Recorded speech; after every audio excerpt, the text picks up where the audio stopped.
그저께는 김근철 성도님 세턴 돌아가셨는데 한 주간에 저희 성도님과 기도해주시고 예배 후에 예배 쳐서 마련된 곳 가서 통진 공간에서 기도할 테니까 지입차 하신 분들은 이제 어쩔 수 없고 가고 싶은 지입차 포기하시고 승용차 편승해서 가셨다가 거기서 가는 방법을 추구하시다. 감사한 최명윤 집사님, 이곳 성문교회가 말씀과 믿음 안에 하나님의 공의가 정원의 빛같이 모든 성도님들에게 은혜가 넘치고 김승는 담임 목사님, 부목사님들에게 성령의 담비를 갑절로 보여주실 줄로 믿습니다. 정진호 장로님 어제 찬양을 마치고 감사함을 드렸습니다. 조성수 목사님 성경을 배드렸습니다. 하나님 아버지, 오늘도 주님 앞에 나와 예배하게 되니 참 감사합니다. 주께서 주신 말씀으로 충만하게 하시고 우리 성문의 가족들을 사랑하셔서 하나님께서 붙들어 주시고 성령의 하나 되는 띠로 꼭 묶어 주시옵소서. 오늘도 감사와 예물을 주님 앞에 드린 손길에 도움을 주시고 말씀에 의지하여 순종했습니다. 이 물질 하늘보고에 쌓이게 하시고 흔들어 넘치도록 풍성하게 부어주셔서 충만케 하여 주옵소서. 또 우리가 새 예배 초소를 마련하고 한 번과 기도합니다. 주님께서 무예수를 참도하셨으니 우리에게 주신 선물을 값지게 받게 하시고 잘 이루어가게 하여 주옵소서. 예수님 이름으로 기도합니다. 아멘. 오늘 대학교에서 졸업식이 열렸습니다. 총장이 앞에 서서 졸업장을 주시고 그리고 학생들은 총장이 졸업장을 받고 총장이 손을 내밀면 악수를 하고 정중하게 인사를 해서 이제 지나가는 겁니다. 많은 하객들이 와서 이제 졸업식을 참관하죠. 근데 한 학생이 올라가더니 한 손을 오줌에다 딱 넣고 총장이 졸업장을 보니까 한 손을 딱 받아요. 그리고는 총장이 악수를 하는데도 악수도 안 받고 지나가요. 이게 좀 이제 허러자식 같은 싸가지고 총장한테 졸업장을 주면 두 손으로 받아야지 한 손으로 받아요. 그것도 총장이 손을 내밀어 악수하면 손을 내밀고 악수를 해야 돼. 지가 뭐가 잘났다고 지나가버려요. 한 사람이 말을 해서 얘기를 합니다. 아저씨, 저 학생은 한 손이 없거든요. 한 손이 의수로 해가지고 손이 호주머니 있는데 손을 못 쓰는 손입니다. 자, 앞장서서 저 나쁜 놈, 저 싸가지 없는 호로자식 했던 분이 너무 부끄러워요. 너무 부끄러워요. 자, 우리 그럴 수 있습니까? 없습니까? 그 사람만 그랬어요? 다 사정이 있잖아요, 사정. 공동묘지에 가면 다 죽은 이유가 있고, 처녀가 애를 낳는데, 애를 낳은 이유가 있다. 자, 이 말은 무슨 말이냐면, 내 기준으로 내 입장에서 보면, 모두가 다 비판거립니다. 모두가 다 시비거립니다. 그런데, 그 사람의 입장에서 보면, 이해를 해야 됩니까? 안 해야 됩니까? 이해해야 됩니다. 그래서 우리나라 말에, 똥 묻은 개가 무슨 묻은 개를 낳으래요? 개 묻은 개를 낳으랬다 이런 말이 있어요. 적반하장이다. 적반하장. 이게 뭐예요? 도둑놈이 도둑질 해가지고 야단치니까 잘못했다고 해야 되는데 야단친 사람 뇌를 들고 때리려고 그래요. 그렇잖아요. 오늘도 제가 법정에 갔다 왔는데 참 앵간찮더라고요. 아니 도둑이야 이러면 도둑질하고 하자. 아니 알았습니다. 예, 도둑질 하려면 해야 되는데 뇌를 들고 야단친 사람을 때리려고 하는 현상. 오늘날은 잘한 사람을 잘못한 사람들이 지칭하는 세상. 의롭게 살려고 하는 사람을 의롭지 못한 사람이 비난하는 세상이에요. 자, 그게 제대로 된 세상입니까? 아니죠. 잘못된 세상입니다. 그래서 유분수다. 유분수. 자, 밤이 낀 놈이 도리어 뭐예요? 성낸다. 저 잘하십니까? 밤을 끼었으면 미안해가지고 가만히 있어야지. 또 가만겠어. 도리어 성을 낸다. 자, 이런 말도 있어요. 거기 어디서 나왔냐면 성경에서 나왔죠. 자아 비판. 공산당 뭐야? 자아 비판하는 거. 자기가 잘못 쓴 비판에. 그래서 오늘 저는 본문을 가지고 원래는 이제 구하라 개는 아니에요.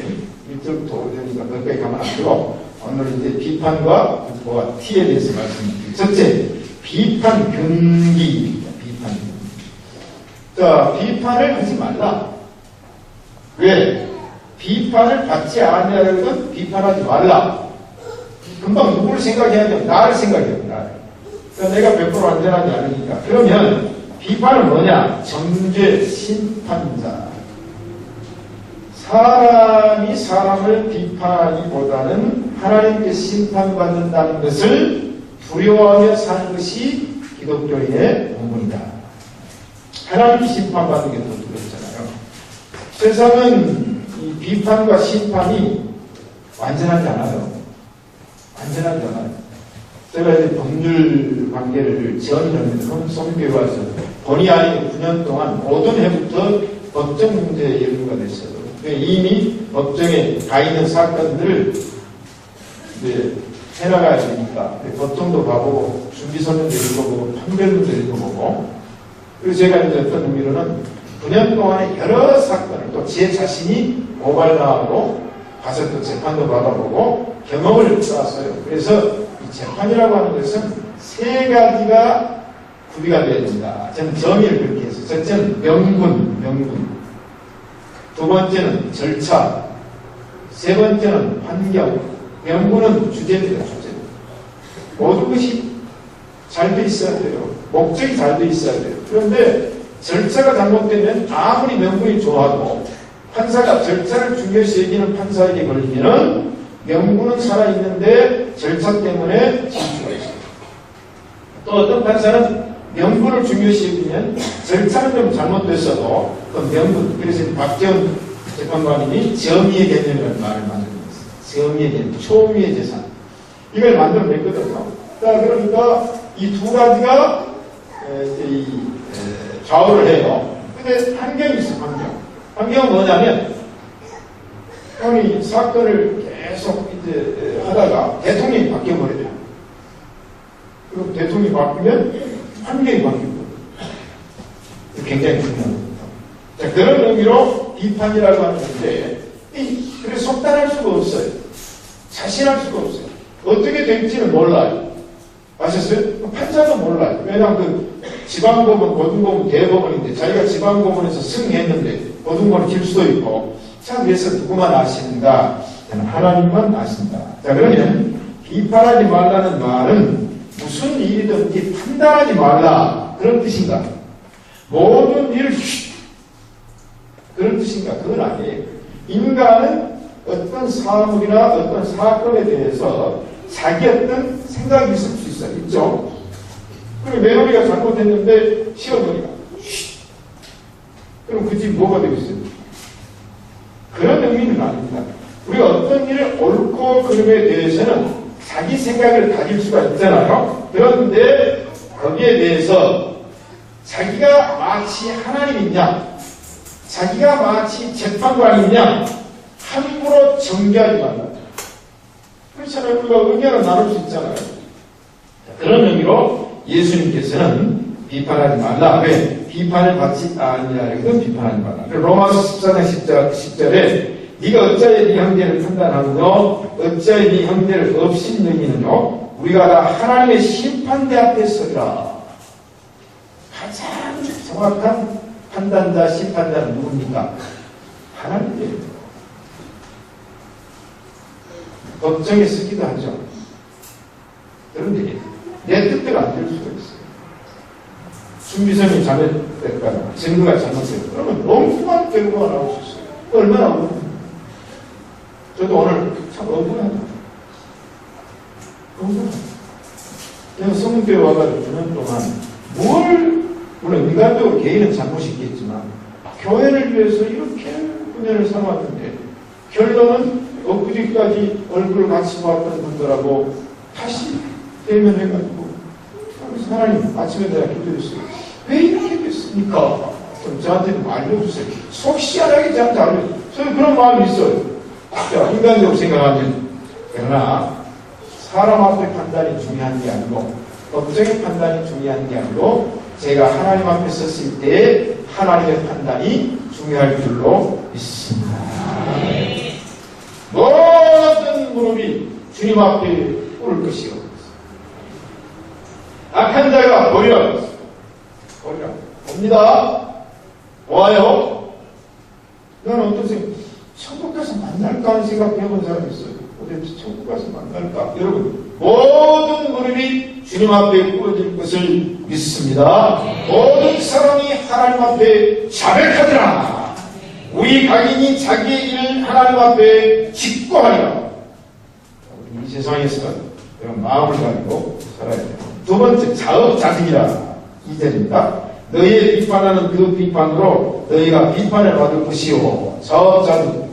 너희가 비판하는 비판으로 비판을 받는다. 그게 이제 마태복음 18장에 가면은 빚진 자에게 긍휼을 베풀지 아니했던 한 관원 얘기가 나옵니다. 21절 이하에 보니까 어떤 관원이 자기에게 빚을 진 사람이 있는데 1만 달러 빚을 졌어요. 제가 늘 얘기하죠. 2천만 불 정도 되는 돈이죠. 그런데 이 사람이 임금님한테 가가지고 사정을 하는 거예요. 갚을 능력이 없습니다. 조금만 참아주세요. 그런데 임금님이 자기 밑에서 일하는 부하 관원을 보니까 좀 짠하기도 하고 그래서 사람이 저렇게 갚을 의욕이 없어서 그러는데 나는 그거 안 받아도 되잖아. 1만 달러한테 안 받아도 되잖아. 제발 좀 돈 좀 꿔주고 받지 마세요. 나는 돈이 많으니까 안 받아도 돼요. 그래서 뭐라고 했어요? 탕감해를 또 했어. 이자도 안 받고 원금도 안 받고 야 그만둬라. 이제 그 빚 갚을 필요 없다. 너는 자유다. 그랬어. 얼마나 감사합니까. 그럼 이 관원이 임금님 앞에 나와가지고 이제 이 궁궐문을 나가는데 저쪽에 한 사람이 가는데 자기한테 100데나리 20불 정도 빚진 사람이 지나가는 거예요. 오늘 붙잡고는 빚 안 갚은? 오늘 당장 갚아. 참아달라. 내가 지금까지 참았는데 이제는 못 참아. 안 갚으니까 옥조를 시켜가지고 관원이니까 감옥에 가둬버렸어. 그런데 이 소문이 누구한테 들리니까 임금님한테 들렸어요.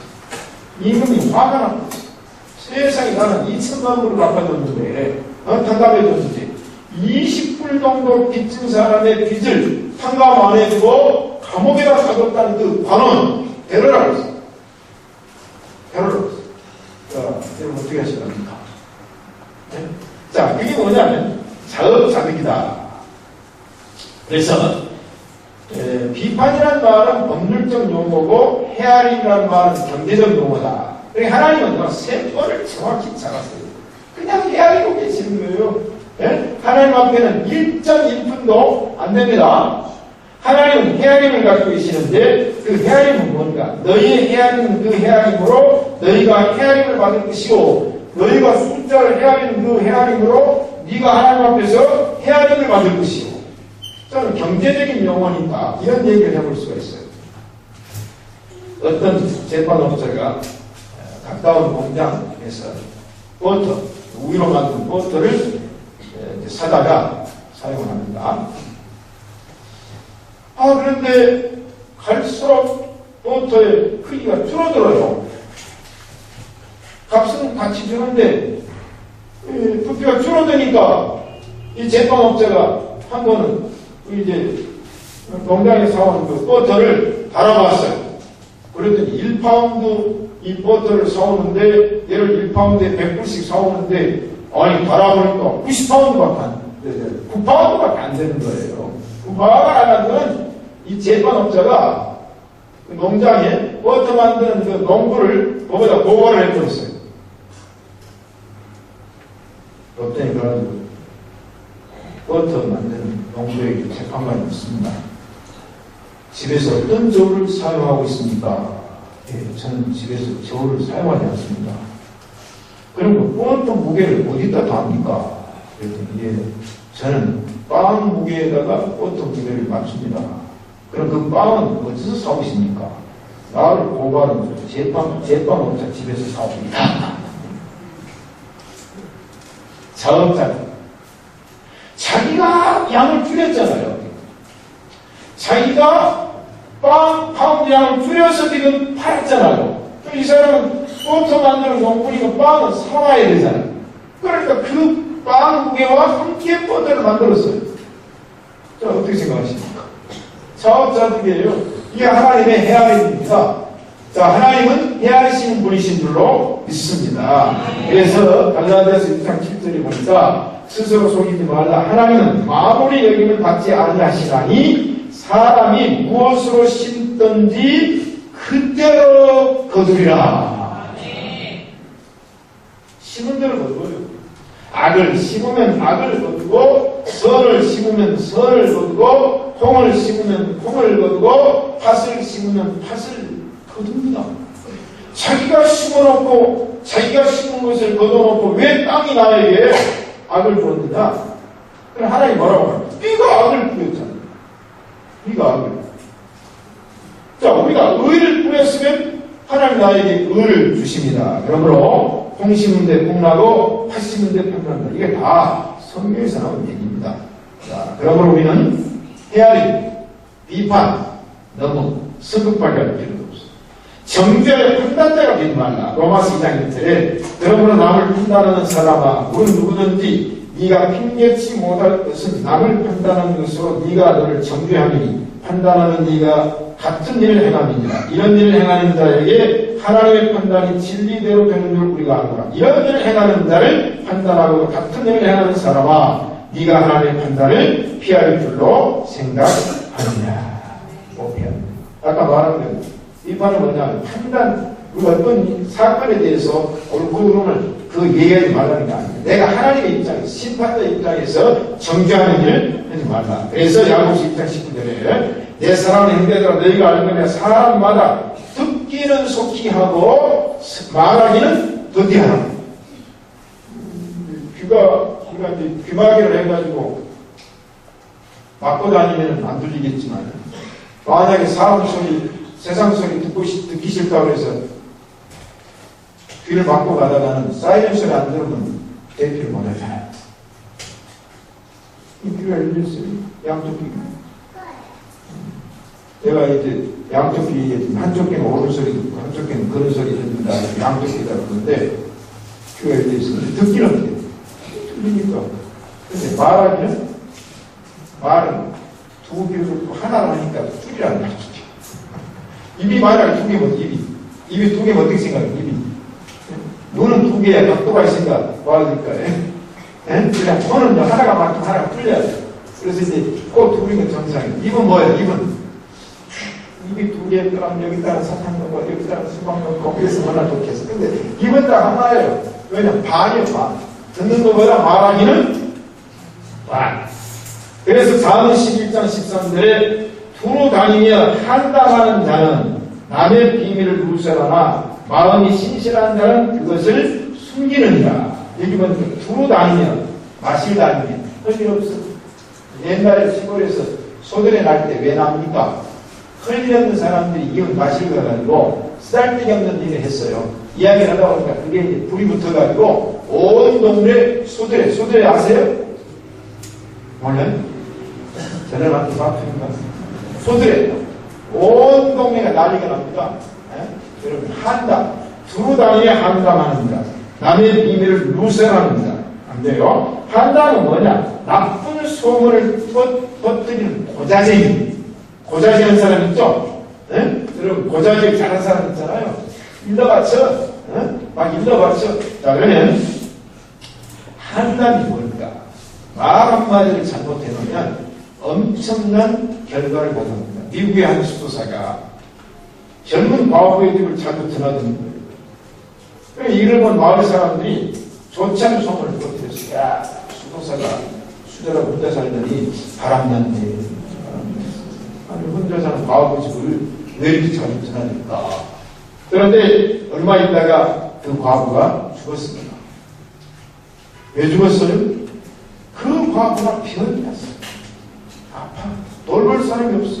이 수도사에 가서 그 과부를 잘 돌려줬어. 다음에 나중에 보니까 몹쓸 암에 걸려가지고 이 과부가 죽었는데, 그러나 이 수도사는 영문도 모르고 소문을 퍼뜨렸던 몇 사람에 의해서 매장되고 있어요. 우리가 이제 주홍글씨라는 소설을 잘 알잖아요. 매장되고 있어요. 그래가지고 얼굴을 들지 못하게 됐어요. 그걸 알고 그 수도사에 대한 유언비어 악한 소문을 퍼뜨렸던 마을의 두 여인이 그 수도사를 찾아갔어요.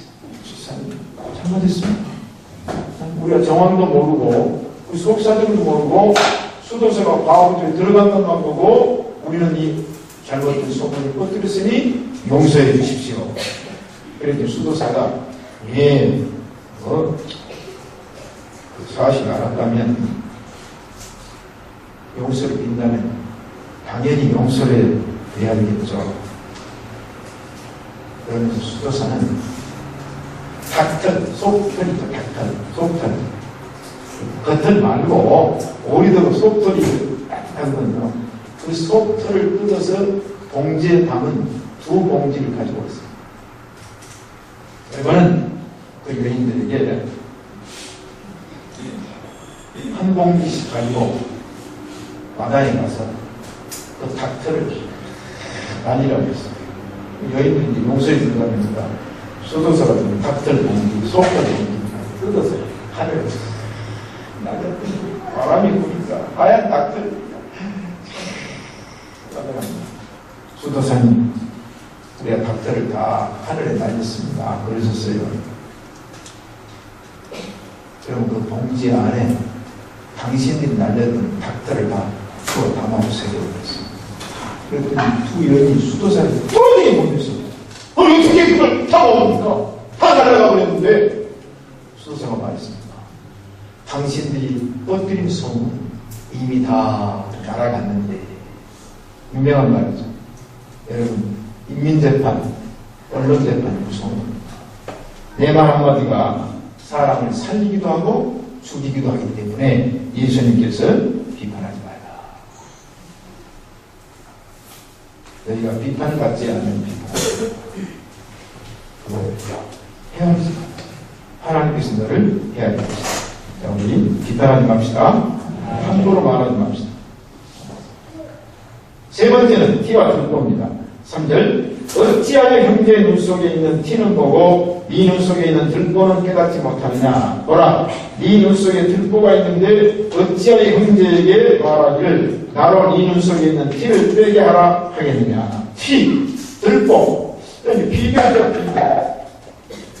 티 작아요, 커요? 티 잘 보여요, 안 보여요? 아까 눈에 들어갔다. 엄마 안 보여요. 아이 좀 봐라. 티가 들어갔다. 너도 잡고. 아이 티 좀 빼라. 티 좀. 옛날에 그래야 그래요. 예, 그리고 이제 훅 불면 불어 그러고 확 불러. 너무 더 세게 불었다고 또 막 그냥 하는 거다. 아가 눈에 티 좀 빼라. 아마 잘 모를 거예요. 요새는 티가 잘 안 나가. 옛날에 티가 들어갑니다. 눈에. 그럼 눈물이 나요. 그러면 저녁에 티 빼기. 잘못 빼면 안 돼요. 티 눈에 들어갈 수 있습니다. 얼마든지. 왜 눈에 들어갈 수 있어요? 눈이 깜빡거리는데 티가 들어가요. 티가 왜 들어가요? 작으니까 들어가요.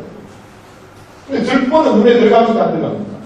아가 눈에 들보는 내 눈에 들보 들어갔다. 들보는 빼라. 대들보 들어갔다. 들보는 빼라. 못 들어갑니다. 왜 못 들어갔냐면 들보가 얼마나 큰데 눈 속에 들어갑니까? 이 비교예요. 자, 티는 죄로 말하면 작고 구분되는 경미한 죄.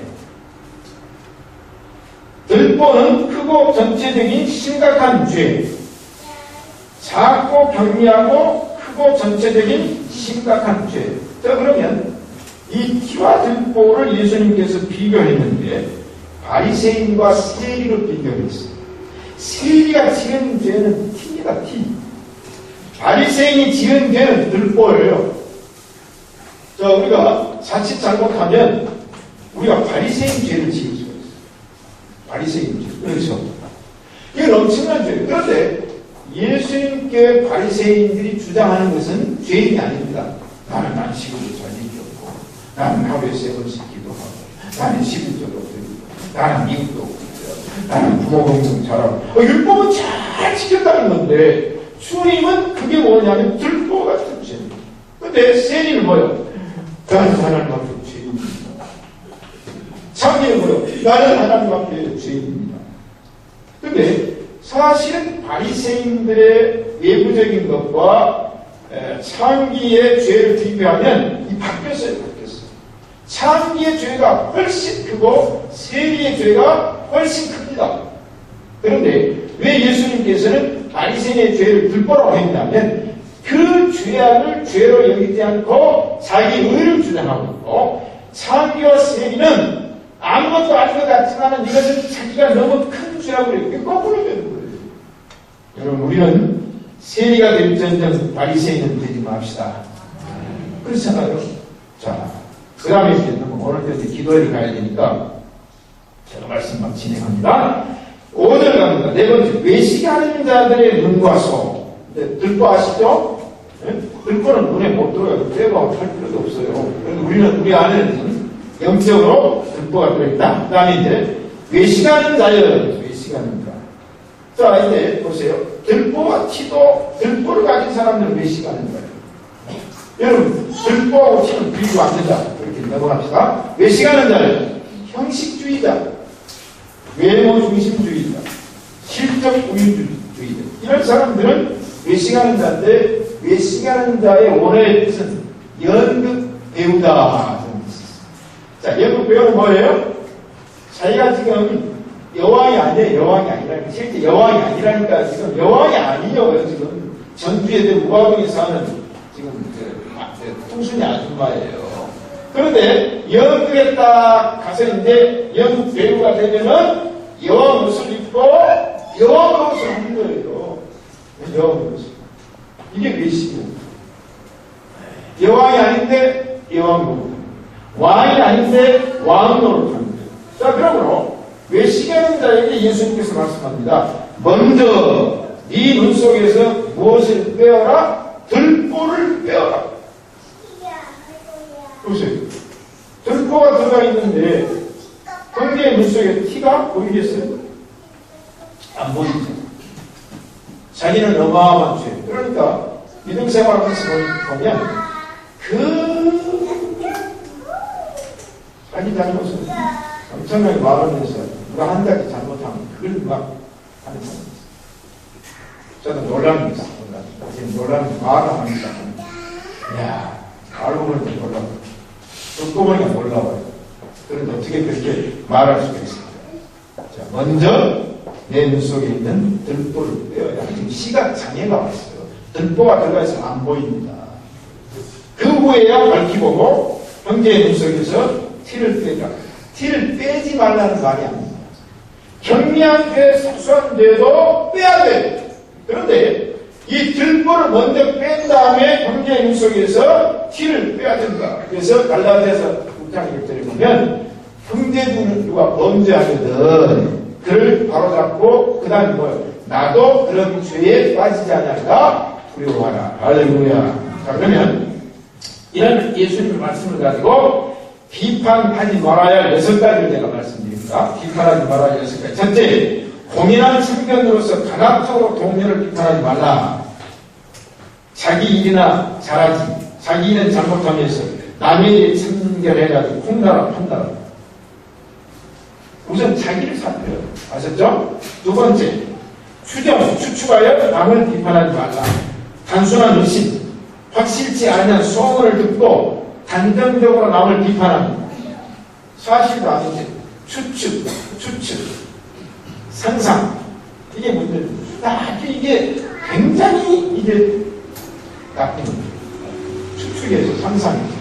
또 남의 말을 듣고 거기다가 더 불려서 위험. 나쁜 거죠. 제 얘기 안 하려고 했는데. 수요일 전에 결석 안 하신 분들도 안 나오신 분들이 아프시나. 제가 2010년 11월 11일 날 대법원으로부터 3가지 패소를 받고 2010년 11월 18일 서북로의 불법 위임 해제를 받고 2010년 12월 31일 재청빙 공동회의를 개최하고 2011년 1월 11일 제11대 위임목사 위임식이 있습니다. 저도 기억 안 하려고 했는데 기억할 수밖에 없어요. 그런데 이제 재청빙 공동회를 하기 전에 제가 이력서를 다시 청빙을 만들어가지고 이제는 다시 3분의 2라는 투표를 해야 됩니다. 투표를. 그때 난리 났죠. 자산 얘기만 할게요. 장로님들이 제 방에 들어왔어요. 목사님 큰일 났습니다. 지금 표 떨어지는 소리가 뚝뚝뚝뚝 떨어지는데 목사님 이거 해명하지 않으면 이번 재청빙 투표에서 목사님 안 됩니다. 주일날 3부 예배 때 1, 2부는 나가고 3부 예배 때 10몇 가지 해명하셔야 됩니다. 자, 그래서 저는 이번 위임 투표 안 되는 투표는 제가 서문교회에서 사표를 한두 번 낸 게 아니에요. 저는 이번에 일 안 되는 교회에서는 방해수가 분명히 많아요. 그래서 제가 그때 저 찍어달라는 전화 한 통화를 했으니까 이만희 못하고 했으니까 그때 이제 윤승진 목사님 그때 있었죠? 김영철 목사님 그때 우리 교육자들이 뭐라고 나를 누가 찍어달라 한마디 안 했어요. 하나님께 맡깁시다. 하나님. 근데 그 중에 두 가지만 얘기할까요? 첫째는 이거예요. 김 목사가 에쿠스 자동차를 사려고 한다.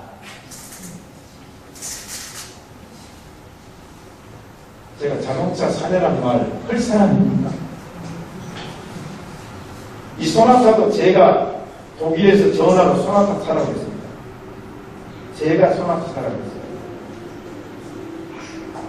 근데 또 하나는 뭐냐면 김 목사가 SK뷰 아파트 90평짜리 이사하라고 90평짜리 있는지 몰라요. 제가 한 적이 없어요. 근데 이런 점이 있어요. 어떤 분이 저를 밥을 사준다면서 자동차를 태우고 가기도 하면서 목사님 전주에 이런 목사님 자동차 타고 이 자동차 타는데 대전주성국의 담임 목사님 소나타 사서 되겠습니까? 에쿠스 정도는 타셔야죠. 그래서 장로님 그 얘기 하지 마세요. 저 차 안 바꿉니다. 왜? 저는 항상 재판 과정이 있기 때문에 목사가 안 됩니다. 그런 말씀 하지 마세요. 그러니까 목사님 신학파트를 내가 가볼까? 대성국의 목사님 신학파트 사요. 신학파트 사시면 무시한 거 아닙니다. 김영철 목사님 무슨 오해하지 마세요. 어떻게 대성국의 담임 목사님이 여기 사실 주시니까 SK뷰 지금 아파트 전세로 나왔는데 그쪽으로 이사했어요.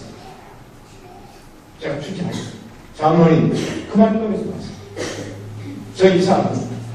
제가 옥성 트레빌 거기도 전세 나왔을 때 지금 장로님 되신 분들 중에 집사님들 와가지고 그때 박영기 집사님 저한테 얘기하셨어요. 그때 목사님 이사했어요. 그때 제가 이사해야 된다고 말씀합니다. 우리 교회는 법정 문제가 있기 때문에 이 문제에 대해 안 됩니다. 제가 그렇게 얘기했지. 아이고 나 왜 아파트 안 바꿔주냐, 나 자동차 안 바꿔주냐 한 적이 없습니다. 저는 그 일로 마음의 타격을 입었지만 제가 오늘 법정도 갔다 와서 그분도 얼굴 보니까 생각이 났습니다. 그러면 안 됩니다. 그러면 안 됩니다. 여기는 그럴 분이 없어서 하면서 그러면 안 됩니다. 왜 그렇게 뒤집으시고 왜 그렇게 뒤집으시고 안 되잖아요. 안 됩니다. 그게 뭐냐면 이게 바로 이게 우리가 조심해야 할 내용이에요. 제가 그랬어요. 내가 안 했으면 그만이지 그걸 3부 예배 때 설교되는 걸 해명을 하면요 표 더 떨어집니다. 그랬어요. 목사가 그런 거 보면 지금은 공동이 안 하는 겁니다. 여러분 이게 뭐냐면 유언비어 굉장히 잘못된 것입니다. 여러분 남의 말 근거 없는 말 듣고 유언비어 하지 맙시다. 오늘 좋은 얘기 합시다. 아멘. 세 번째 유선적으로 비판하지 말라. 적반하장식 이 다윗이 범죄하고 나단이가 셋째 넘어갑시다. 그 다음 성급하게 분별 없이 비판하지 말라. 성급하게 무슨 말도 있고 그냥 속단해가지고 그냥 여론에 휩쓸려서 인간관계에 치우쳐서. 다섯 번째, 부당하고 불공평하게 비판하지 말라. 항상 사람은요 자기 중심적이죠. 편견이 있을 수 있어요. 정당치 못해요. 그리고 자기를 정당화시킬 수 있어요. 자신이 하는 로맨스로 남이 하는 불륜 안 되잖아요. 여섯 번째, 무자비하게 비판하지 말라. 인정사정도 없이 난도질하는 비판하지 말라. 왜? 그렇게 되면 지렁이도 밟으면 꿈틀. 제가 꿈틀거립니다. 꿈틀거리잖아요. 지금 꿈틀거립니다. 우리 성도들은 그런 부분을 조심해. 쥐도 도망갈 구멍을 해주고 쫓아야지. 고양이가 쫓다 보면 쥐가 누구를 물어요? 고양이 물어봅니다. 쥐도 화가 나면 고양이 물어버려요. 아이고, 황소개구리가 독사 잡아먹는 것도 보고요. 결론, 네 자신을 만나. 먼저 나를 살핍시다. 네 자신을 만나. 그래서 예수님께서는 요한복음 8장 1절 이하에 너희 중에 죄 없는 자가 먼저 돌로 치라. 여자 잘못했어요. 그럼 만천하에다가 여자를 내놓아가지고 여자의 잘못을 얘기하면 그 여자를 잘했다고 말할 사람은 단 한 사람도 없습니다. 예수님도 그래요. 그러나 예수님께서는 뭐냐면 그 여자가 가늠한 것을 잘했다고 하는 게 아니에요. 잘못했어요. 그런데 자기들의 안에는 들보가 있는 그 유대인들이 그 여자의 죄를 책잡아가지고 예수님을 시험하기 위해서 끌고 와가지고 양손에 분개해서 돌멩이를 들고 있는 그 모습을 봤을 때에 예수님께서는요, 너희들 돌 던질 자격이 있냐? 그 얘기예요. 이 여자에게 돌 던질 자격이 있냐? 그러나 성경은 두 가지 의미에서 판단을 인정합니다. 아까 제가 갈라디아 6장 얘기를 했지만 마태복음 18장 15절 이하에 보니까 이 형제가 죄를 범하거든 가서 너와 그 사람과만 상대하여 공부하라. 만일 들으면 네가 이 형제를 얻을 것이요 만일 듣지 않거든 한두 사람을 데리고 가서 두세 증인의 입으로 말마다 짐참게 하라. 만일 그들의 말도 듣지 않거든 교회의 말하고 교회의 말도 듣지 않거든 이방인과 세리와 같이 여기라. 교회 안에서 잘못된 사람이 있으면 우리가 그래서 자문들이 해야 될 일이 뭐냐면 그런 사람들을 이제 치한다는 말이 그거예요. 꼭 모여가지고 하라는 게 아니죠. 잘못된 사람이 있으면 두세 사람이 가서 사실을 확인하고 증상케 하고 권고하고. 두 번째는 법정에서 법은 정확히 해야 됩니다. 거기 가서는 위증을 하지 말고 그래서 위증을 연습하고 말을 막 뒤바꿔버리는 거예요. 제가 이제 이것을 권한받는 건 위증을 해요. 위증을. 법정에서는 자기가 알고 있는 사건에서는 분명한 의사표시를 할 수가 있습니다. 자, 그런데 사람들이 왜 남의 말 하기를 좋아하는가? 잠언 18장과 26장에 보니까 남의 말은 결식과 같아서 됐어요. 밥을 올려놓고 남들하면 어떻게 이렇게 맛있는지 모르겠어요. 앉아가지고 그냥 좋은 얘기하면 재미없어. 그런데 누가 딱 올려놓고 남동질하면 결식과 같아서. 여러분, 하나님의 말씀으로 맛을 느끼세요. 결식의 맛을 좋아하면 안 됩니다. 자, 그러므로 교회는 말이 많아야 돼요, 말이 없어야 돼요. 이 말이 많아요. 성문교회는 말이 많은 교회요, 말이 없는 교회요. 잘 아시네. 여기는 말 없어요. 천만. 자, 우리는 그런 말들은 가능하면 다 같이 꿀거 시작.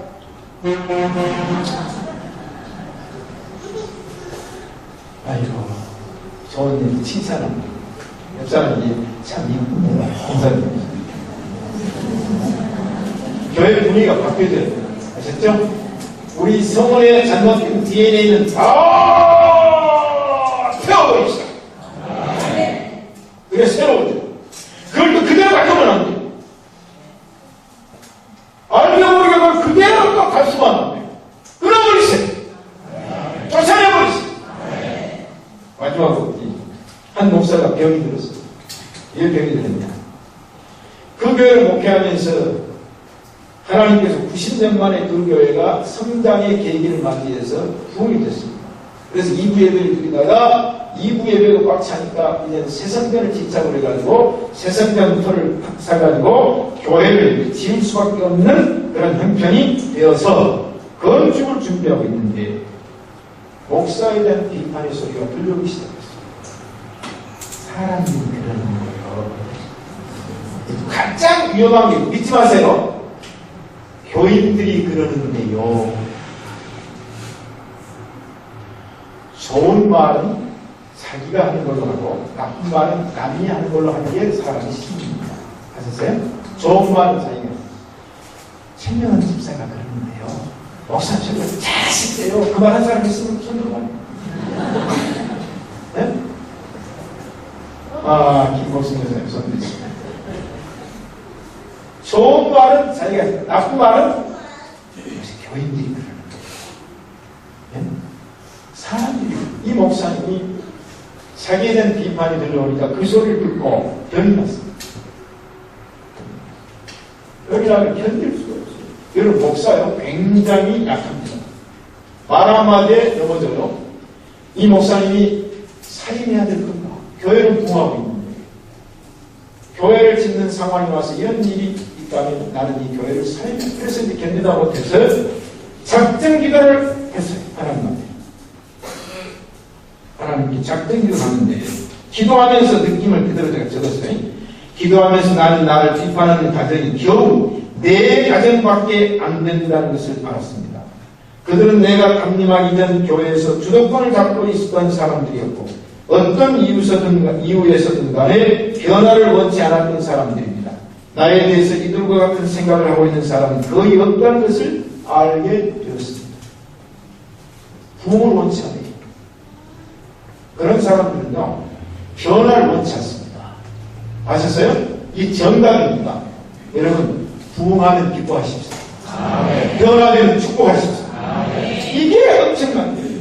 여러분, 사람들이 그러는데, 교인들이 그러는데, 여러분, 그게 아니고, 내 마음, 그렇습니다. 이렇게 말하십시오. 아셨죠? 내 생각이 그렇습니다. 그에게 죄 없는 남, 걸고 넘어지지 마세요. 우리 성문교회는 그런 입장에서 항상 하나님의 나라를 위해서는 말이 있지 않고 능력이 있다는 걸 깨닫고 말보다는 일합시다. 말보다는 봉사합시다. 말보다는 기도합시다. 하나님 아버지 비판